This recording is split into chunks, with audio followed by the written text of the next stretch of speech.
Hey guys, Nick Biddle here coming at you with this week's Drip, and this week we're finishing up our series. I guess we're not finishing it up, but we're going through step 2 on our series around the doer. Now, last week I told you how the doer wants action. They're the guy with their head on fire. They want you to fix a problem. They want you to fix it right now.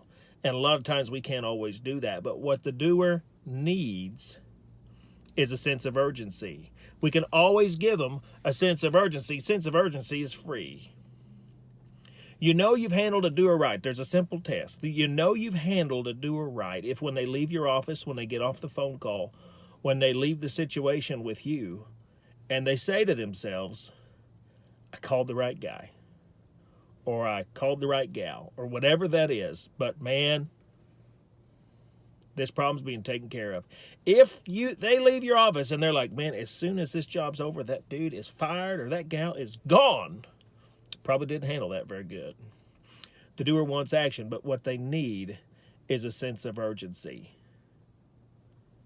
That boss walks in your office like, man, we got to fix this problem. We got to fix it right now. If you kick your feet up on your desk and say, you know what, I will get to it when I'm dadgum good and ready, that's not going to go too well. They're not going to leave your office and say, I called the right guy. They're going to leave your office and say, he's gone or she's gone. What we've got to do is give them that sense of urgency. We got to jump up and we got to say, you know what? I so thank you so much for bringing this to my attention. And we got to take some notes, get out a piece of paper and notepad, jot some things down and look at your boss straight in the eye and just say, you know what? I'm going to get on this just as soon as I can. Consider it taken care of. Now, that doesn't mean you're going to do it right now. You might do it later that day, the next morning. But what you've done is you've given that individual that sense of urgency. You've given them the sense of urgency. You can always give somebody a sense of urgency. It's absolutely free. Where we screw up is where we let our attitude drive our actions. Or even better yet, where we let our lack of capacity drive our attitude. Maybe that's a better way of putting it.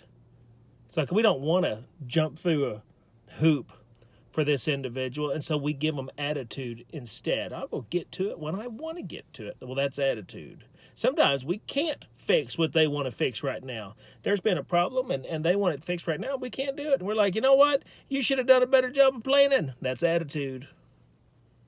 That's going to create division in that relationship. Did they call the right guy when they called you? Now, the flip side is we have to deliver. We can't just take a bunch of notes and give them a high five and say, thank you for bringing this to my attention. I'm going to get taken care of, and then never do anything. We've got to deliver, and we all know somebody who just blows smoke, and they never deliver. We don't want to be that person, but we can always give them the sense of urgency. Guys, this week you're going to run into a doer. I want you to think about what they want. They want action. Can't always give them the action they want, but what we can do is we can always give them a sense of urgency. Guys, until next time, take care.